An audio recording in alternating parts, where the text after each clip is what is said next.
જય શ્રી કૃષ્ણ. હું ગિરીશ. ડે 2 શ્રી દમનિયા માસી મહાજનમાં લાઈવ કથા ચાલી રહી છે ગિરી બાપુની.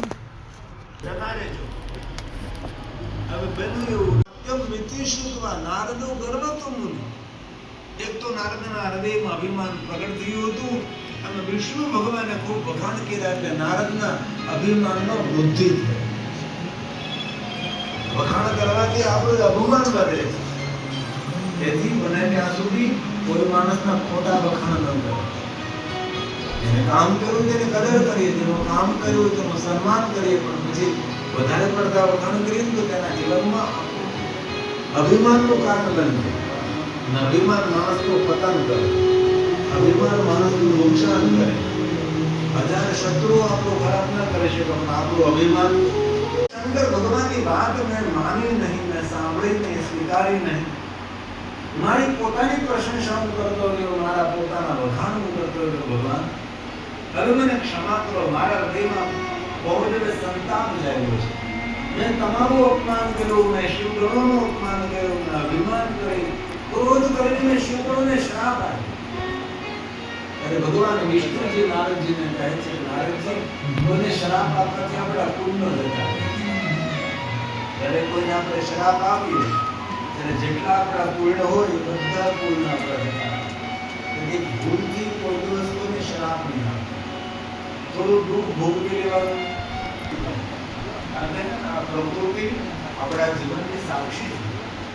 જે આપણે બોલીએ છીએ, જે આપણે વિચારીએ છીએ, બધું આ પ્રકૃતિ આપણા માટે ઊભું કરવા લાગે છે. આપણા જીવનની સાક્ષી છે પ્રકૃતિ.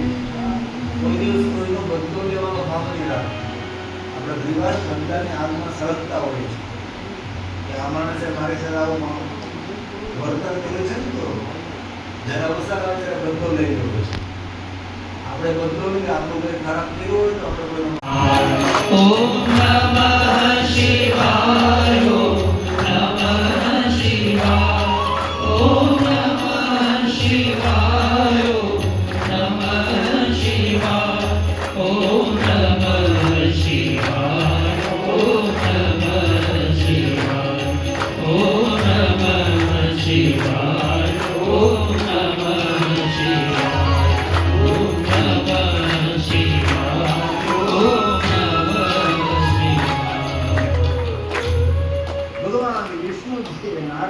નારદજીને ભગવાન મહાદેવની ભક્તિ કરવા માટે પ્રેરિત કર્યા છે. ભગવાન વિષ્ણુજીએ નારદજીને પંચાક્ષર મંત્ર આપ્યો છે. નારદજી, તમે ઓમ નમઃ શિવાય મંત્રનો જાપ કરો, તમને તમારું કલ્યાણ થશે ને તમને શાંતિ મળશે. આ ઓમ નમઃ શિવાય મંત્ર શાંતિ આપનારો, સંપત્તિ સમજે તેના પુણ્યનો ક્ષય થાય. અને જે તેનો પુણ્ય ન હોય તો તેનો નરકમાં વાસ થાય. તેથી કોઈ દિવસ મહાદેવને સામાન્ય દેવ તરીકે નહીં જો, અને ઓમ નમઃ શિવાય મંત્રને કોઈ સામાન્ય મંત્ર તરીકે નહીં બોલો. મહામંત્ર છે. શિવજી મહાદેવ છે. મહાદેવનો મંત્ર મહામંત્ર છે. ભગવાન વિષ્ણુજીએ નારદજીને ઓમ નમઃ શિવાય મંત્રનો જાપ કરવા માટે પ્રેરિત કર્યા છે. હવે વિષ્ણુ ભગવાન નારદને કહે, નારદ, મનને શાંત કરવા માટે હવે તું ત્રિપુંડ કર. ભસ્મનું ત્રિપુંડ કરશો કે તમારું મન શાંત થઈ જશે. ત્યારે અનુભવ કરજો, ભગવાનની પૂજા કરવા બેસો ત્યારે ભસ્મનું ત્રિપુંડ કરજો, એટલે આપણે મન ભગવાનમાં લગાડવું ન પડે. આપોઆપ આપણું મન ભગવાનમાં લાગી જાય.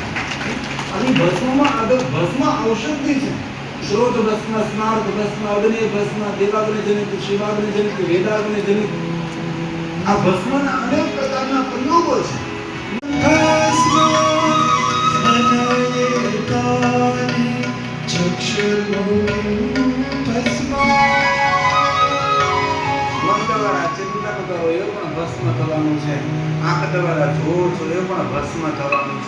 તેથી ભગવાને આજ્ઞા આપી છે, જે કોઈ ભાલમાં ભસ્મનું ત્રિપુંડ કરે છે, યાની તીર્થાની લોકેસ્મે. જેટલા તીર્થો છે બધા તીર્થોમાં નાવાનું પુણ્ય ભાલમાં ભસ્મનું ત્રિપુંડ કરવા માટે મળે. બોલો, બધા તીર્થોમાં નાવા જવા ના પડે. દરેક તીર્થોમાં સ્નાન કરવા આપણે નહીં પહોંચી શકીએ, પણ જો ભાલમાં ભસ્મનું ત્રિપુંડ કરીએ તો બધા જેના લલાટમાં ભાલમાં ભસ્મનું ત્રિપુંડ હોય તે માણસને જેટલી આપણી ગંગાઓ છે બધી જ ગંગાની અંદર સ્નાન કરવાનું ફળ પ્રાપ્ત થાય, બધા તીર્થોમાં નાહવાનું ફળ પ્રાપ્ત થાય. પણ આપણને તો ભસ્મનો ત્રિપુંડ કરતા શરમ આવે. પેલા વિધર્મીઓને કાંઈ શરમ ન થતી બોલે, ના આપણને તો તિલક કરતા શરમ આવે, ચાંદલો કરવાનો શરમ આવે. મેં ગઈકાલે કહ્યું તો બધા ભાઈઓએ ચાંદલો કરીને આવું, કોઈ આવ્યું નહીં બોલો.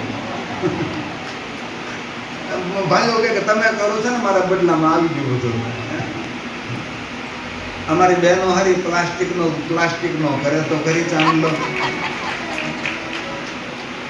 તેથી ભસ્મનો ખૂબ મહિમા શિવ મહાપુરુષ ગ્રંથમાં ગાયો છે. ભગવાન વિષ્ણુજીએ નારદજીને ભસ્મનું ત્રિપુંડ કરવાનું કહ્યું છે. ભગવાન વિષ્ણુજીએ નારદજીને પંચાક્ષર મંત્રનો જાપ